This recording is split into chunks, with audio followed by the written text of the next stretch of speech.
Well, good afternoon. Welcome to the panel on cybersecurity issues. I think this is going to be an important topic in this conference. I'd like to thank IMS and WMF for including this topic in a very well-organized conference, and thank our hosts here in Milano for such a wonderful venue to have these discussions. I'm Michael McGrath. I'm from ANSER, Analytic Services Incorporated. That's a think tank in Washington, D.C. For the past 25 years, I've considered myself an advocate for manufacturing. But in the past year, I've become an advocate for cybersecurity. And I think that's going to happen to all of us in this room. And this panel is going to explore why that is and what are some of the things that the manufacturing sector is going to have to learn for the future vision of manufacturing. So I'd like to set the stage before introducing our panel speakers here. Let me start by stating the obvious, that manufacturing is a cyber-physical business. And regardless of what label you put on it, whether it's intelligent manufacturing, smart manufacturing, industrial internet, industry 4.0, all of those visions have in common that they are driven by a digital thread of technical information, product and process information, that extends across the whole life cycle and up and down the supply chain. And it constitutes valuable intellectual property.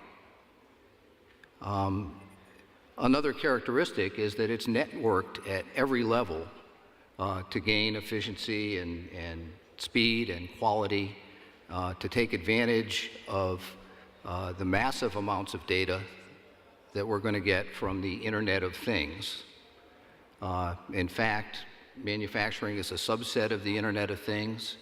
It's a user of the Internet of Things, and it makes the things that are the Internet of Things. And so if you want trusted sensors and controls, you need a trusted manufacturing base to make them.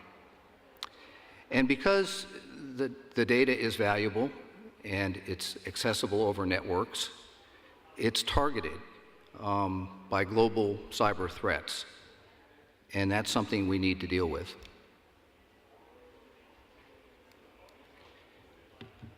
So that threat is global and it's growing.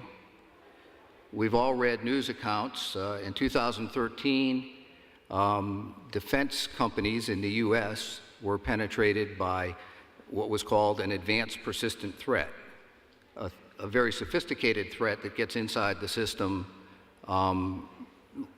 hides there, and can take control of processes without easily being detected.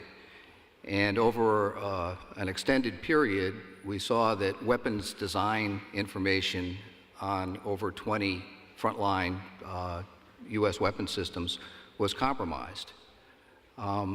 We've also read about Stuxnet, the computer worm that was designed to attack program logic controllers on centrifuges in Iran's nuclear program. And that kind of sophisticated threat is now out there and capable of attacking industrial control systems. A recent report estimates that the global cost of dealing with these threats is $400 billion a year. And the trend seems to be that increasingly we're seeing targeted threats, not just random attacks, and manufacturing companies account for a high percentage of the targeted attacks. So what happens when you're targeted? Well, you are at risk of having your technical data stolen or altered, and by altering the technical data, you can alter the part and introduce malware into the part or compromise its performance, or disruption and denial of control of your factory floor itself shutting down production, or perhaps holding an operation hostage for a ransom. Now, these are not new thoughts for the cybersecurity community in the IT world. And if you're from a large organization, you probably have a chief information officer or a chief information security officer who worries about CIA, not the US CIA, but rather confidentiality, integrity, and availability of the information. And that's what we're concerned about here from a manufacturing standpoint. But we find that the IT solutions to that problem, which may work well in a business IT environment, are not always suitable down at the factory floor level. And you'll hear more on that from our panelists. And so I'd like to introduce our first panelist.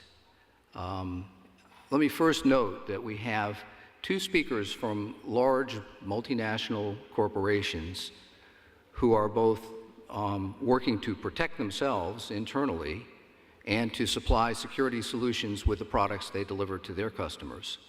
And so we'll hear some of both aspects.